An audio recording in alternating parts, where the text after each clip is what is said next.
Today we're diving into Dragondells Chapter 2, Baker's Doesn't.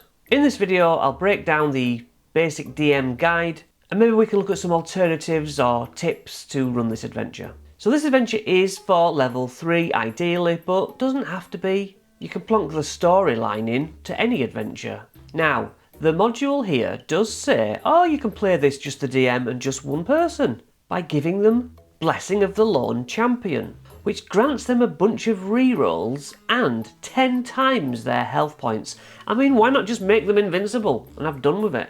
And then all campaigns can be played solo. They did sidekicks much better. Some very basic NPCs who are there fighting alongside your one player and able to deliver health or healing and helping with attacks. It's just a much better way to go. And they gave you cards for it and everything in the essential kit. It even sort of suggests which proficiencies you should have in your skills. Nah, do what you want. Now the art style reminds me of Foster's Home for Imaginary Friends, and the story seems to use Hansel and Gretel perhaps as the scaffold to the idea. The art has a cartoony vibe, which, you know, do you want to run it as a cartoon? I do not know. But whatever, you start your adventure as your PCs travel and come across a village. Here it's called Hubbleton, but you can change it, doesn't matter, does it? They'll see black smoke coming out of this wooden building and cries for help being heard. Not too far away is a village well, as NPC villagers kind of look up and what's everyone commotioning about?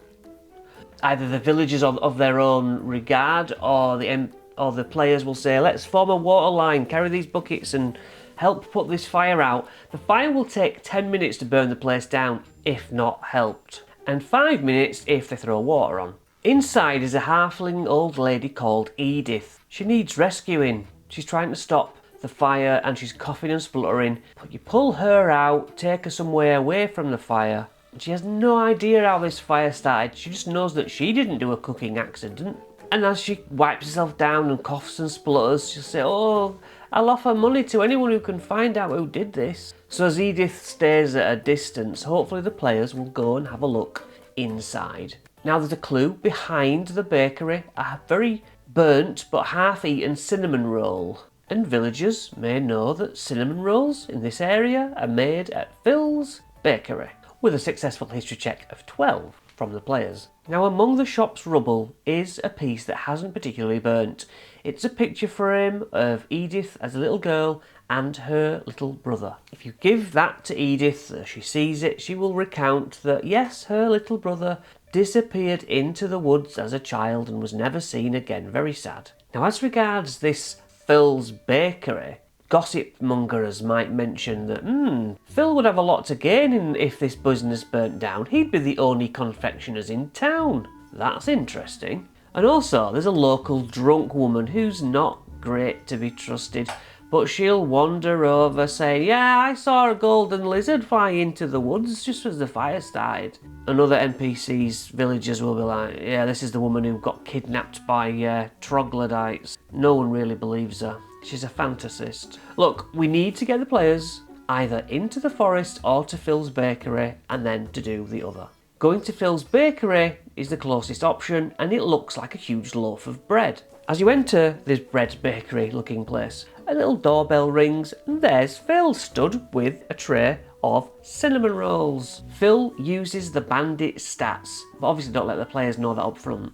In fact, I'd play him as a lovely chap, because he's turned over a new leaf from his bandit days. He seems shocked at the news and generally plays down any accusations against him. An insight check of 15 will indicate he's hiding something. How would you play that in the NPC? Shifty eyes, a fidget, a stutter. Now intimidation or persuasion will rile it out of him. I used to be a criminal, yeah, I used to be a bandit.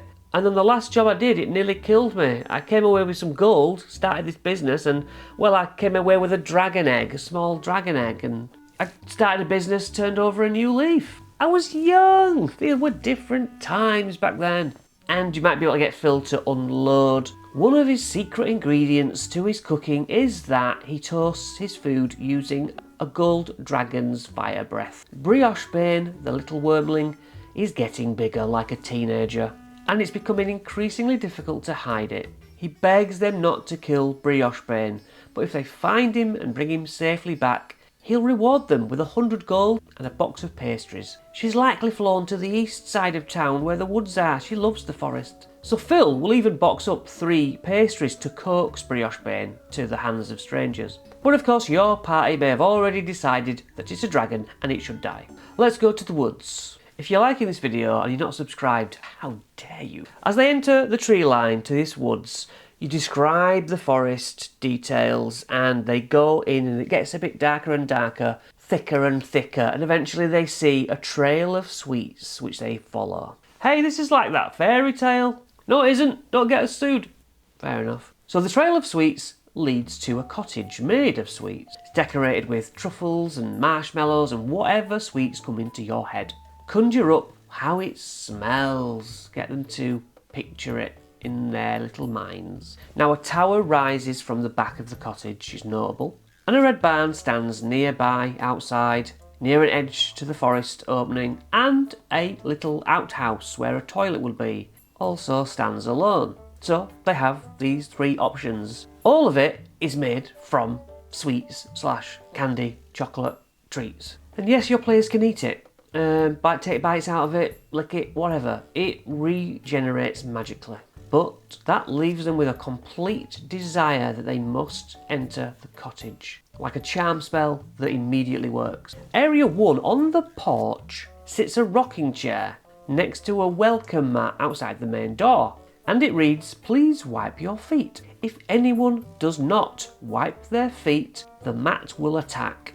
Animated rug of smothering, large construct, AC 12, average health of 27, only moves 10 feet at a time. Can't be charmed for a start, has blind sight, and is +5 to attack for 10 average bludgeoning. It can grapple you. If you are grappled, you're blinded and restrained and you are suffocating. And it's 10 average bludgeoning at the start of every turn. While grappling a target, the rug only takes half damage, and the target inside the other half. Area 2. This foyer has coats and cloaks and boots. And to one side is a sitting room and to the other a child's playroom. It's just an entrance. Area 3. Toys littering this playroom on the floor. A giant's cradle seemingly tipped over. That baby must be big. All the toys seem weirdly big on the floor, to suit that of a baby yoga perhaps. Now a huge rocking horse stands proudly amongst loads of thrown dress-up kits on the floor. If anyone gets up on the rocking horse, a magic mouth spell says, "Hot dog." There's a bag made of cloth, which is a bag of tricks, which means basically 3 animals can be pulled from this bag a day. Bizarre thing to have in there, but I'm not a great fan of when a character has loads of separate little minions to run, but you know, do with that what you will. Area 4, the sitting room, has furniture made from snacks, and a kettle starts to whistle slowly as it boils over a fire. Now a search in this room, DC 15, will reveal a trapdoor. Let's say it's under a chair or it's peeking out from underneath the edge of a rug. Obviously this goes down to the basement, which we'll get to. Area 5, 3 bugbears making toffee, aided by a big machine which pulls, stretches and pummels some toffee. Now I hope these bugbears are wearing hairnets and gloves. There's also one bugbear snipping and wrapping the sweets. Now being pushed into the machine is a real outcome. It will be 9 average bludgeoning damage if you fall in. There are buckets of sweets already pre-made and a pile of blobby toffee on the floor, which can restrain you on a failed dex save. It's basically a spillage, I think. Also, if you fall into this machine's mixture, you become an animated candy version of your character, but your stats remain the same. Now, becoming a candied creature may have you allow them advantage on dex saves as they go about, or something that you just make up on the spot. But a greater restoration spell will undo this curse, or Uncle Nibblecheeks, the hag lies ahead. If he dies, the curse is broken. Area 6 is a hallway sprinkled with lots of flour, because it's hiding a pressure plate. Standing on the plate causes a massive rolling pin to roll down the corridor, doing 2d6 damage. after a failed deck save. This is particularly fun if a player's been turned into a toffee version of themselves. They get rolled flat like a gingerbread man, that's cool. Area 7. 4 peppermint trees outside hang candied apples, and they all sit beyond this bubblegum fence. You get the idea. You can wing all this detail. Now 3 candy dryad stats hide among the trees, in case anyone tries to steal an apple. But they do give a warning first before fighting. They say that only wild animals can eat from these trees, or children, so shape changing becomes an obvious next task. Or implementing an apple heist using controlled animals. Now a dryad is AC 16, health 22 average, they have magic resistance, multi-attack with a vine lash +6, reach of 10 foot, 8 slashing or thorn burst, +6, 7 piercing. They can cast entangle, I notice, and I'd allow them to teleport around if necessary. Area 8, 4 chockatrices peck 8 chocolate statues of petrified or chocrified people. Now a doe nest holds 6 cream eggs. I love cream eggs. A chockatrice, AC 18, health 22, they can fly 40 feet. Petrifying bite, +3 for 3 piercing damage. Then it's a con save and you're restrained on the first failure. On the second failure, you are petrified for 24 hours. Turned into a sweet statue of chocolate. Area 9, there's just a giant doll cyclops thing, grasping a huge lollipop, blocking the door to a room beyond. It has orders not to let anyone pass, and intends to do just that. But this is Bubba Wugger, and he's real partial to particular sweets. In fact, 3 different candies can be returned to him for him to eat and then scurry off to his playroom. This baby ogre uses AC 11, 68 health, great clubs you with its lollipop +6, 13 bludgeoning damage. And it's technically a construct here. So there's 5 different places where treats can be gathered for this huge baby. But what if they've already conquered one of those areas?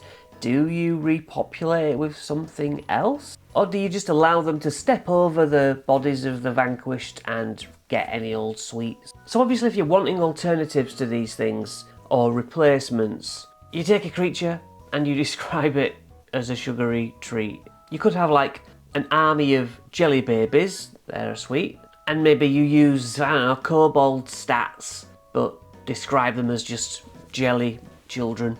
Area 10, a green male hag is cooking here in this kitchen, and the countertops are covered in jars with very weird, bizarre looking ingredients in.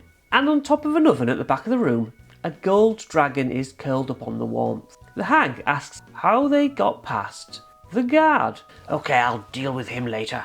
He's supposedly indifferent to the PCs because he knows that his magical tasty stuff outside leads them in here, but he just doesn't want them under his feet in the kitchen. He gets easily annoyed and starts a fight when riled. This is Uncle Nibblecheek. AC 17, 82 average health, 2 claw attacks +6, which you can reflavour as kitchen utensil attacks. 8 slashing damage plus the 3 poison damage. Can cast invisibility, can maybe throw some bad cooking at them, which makes the Ray of Sickness spell happen. 2d8 poison damage and poisoned condition. But ultimately he claps his hands and Brioche Bayna comes awake and starts to fight also. Remember, this gold dragon wormling is under the charmed condition. AC 17, 60 health, fire breath, 22 fire damage. Rend attacks, 9 slashing from each claw. Weakening breath, the target has disadvantage on strength based tests and subtracts 2 from the damage rolls. There's quite a big fight for level 3 players. Ultimately though, getting Nibblecheek down to bloodied, which is half hit points, will make him beg a bit for his life. If the hag dies, then any candied creatures return to their normal form. And if any PC goes down, they're not actually dead, they're kind of meant to be on 1 HP in a dungeon. I would have them teleport, have your players just disappear when they hit the deck. And that's just part of the magic. and they're like in cages in the cellar. Now, with Brioche Bane being under a charmed spell, if Nibblecheek gets killed, that spell breaks. Also, feeding her a cinnamon roll breaks the spell too. And damage against the dragon requires a wisdom save for her to snap the hell out of it. So hopefully the dragon fight won't last too long. But if it's snapping out of it too quickly, give them 2 saves to unlock it. And if anyone ends up in the oven, they take 2d10 fire damage, just saying, and that's per round.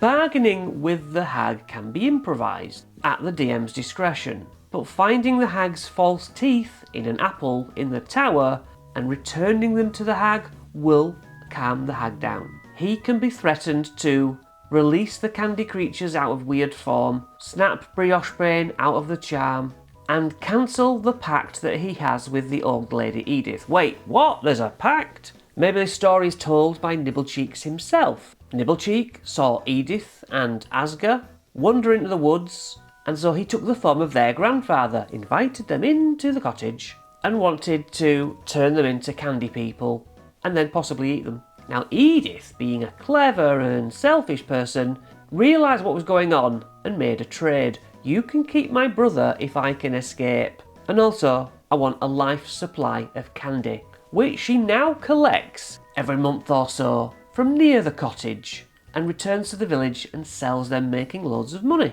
Also, Edith sends vulnerable customers into the forest to the hag's cottage, pretending that the hag is her sibling. I guess this detail might not come out here, but there's another chance that it comes out in the tower, if you haven't already been there. It should also be said that on this floor there is a way down to the basement. Now, 11 is just a pantry. It's got aprons, chef hats, implements, cutlery, dishes, bags of flour, different sugars, flavourings, and a curious jar named Granny's Sourdough Starter, which acts as green slime, which does 1d6 acidy damage to flesh and metal every 6 seconds. If you're going round by round, that's why I highlight that. Now, if they search enough, or they get a good enough high score on a search, they find a pouch of Dust of Disappearance, which can make things disappear, not just one thing, but several things in a certain zone. 12, in the tower, among candy bookshelves and dark chocolate furniture, there are books on cooking and baking which can be licked, and the knowledge within imbues into your brain. But if you eat the whole book, you're gassy and crampy. There's a candy apple on a table with false teeth embedded in it. There's a storybook open on a desk that fills in Edith's story. It's kind of a live book that is being written as Edith lives her life. So turning the pages back, we'll see the story of how Edith traded her brother and how she's a devious little cowbag. Now there's a broom also leaning up against the desk, and this is Baba Yaga's dancing broom. AC 15, hit points of 14, plus 5 to attack, 5 bludgeoning damage. And then the desks obviously have drawers, and so searching the desk drawers you find a Greater Restoration Scroll, which can cure, as we said earlier, the candied creatures. So 13, the outhouse smells delightful, which is odd for a toilet. A book next to the loo inside seems to be being used for toilet paper, but there are some pages left in it. It is the spell book, and the remaining spells are Alarm, Disguise Self, Knock, Spider Climb, and Stinking Cloud. Nice haul. Area 14, down in the basement, a sarcophagus dominates the room with 2 statues, one standing either side. On the back wall is a plaque saying, "May death curse all who interrupt my rest." On the floor around this sort of tomb are gold pieces and gems, but they're all sweets and fake treasure. So disturbing the sarcophagus, which they probably will, or rooting through the treasure, causes the gummy mummy to attack from the sarcophagus. And then these 2 coconut-like statues use the Ice Mephits stat. Mummy is AC 11, 58 average health, vulnerable to fire, makes 2 Rotten Fist attacks, and then uses Dreadful Glare. Obviously reflavoured as sweet-based puns. So, fists, plus 5, 8 bludgeoning damage, plus the 10 necrotic. And you are cursed, meaning your hit point max doesn't return to normal when finishing a long rest. In fact, it decreases by 10 every 24 hours. The dreadful glare causes the frightened condition. The treasure itself is cursed if you're rooting through that. It causes a save, forcing you to become a candid creature.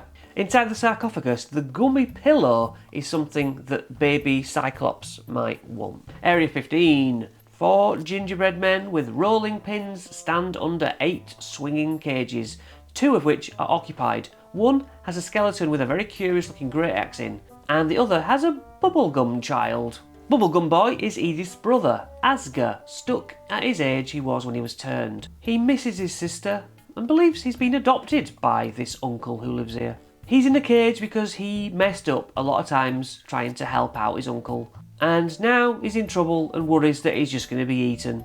Uncle Nibblecheeks eats nothing but sweets. His teeth are rotten and he's forever losing his dentures around the place. And over there, that dead skeleton with the great axe, that's Mr. Jellybean. The axe is actually a +1 great axe, pretty decent. I wonder whether you can tie in Mr. Jellybean as an old adventurer from a previous campaign. Ah, the callbacks. So boiling it down, you could have someone storm into this cottage. If they lick or eat anything outside, they are mentally going to go in. But otherwise, they case the joint, maybe look in the outdoor toilet, make their way into the barn. Things happen in different orders potentially. Then you've got quite a big fight with a mummy and 2 mephits. You've got quite a big possible fight with Uncle Nibblecheeks and Briochebane.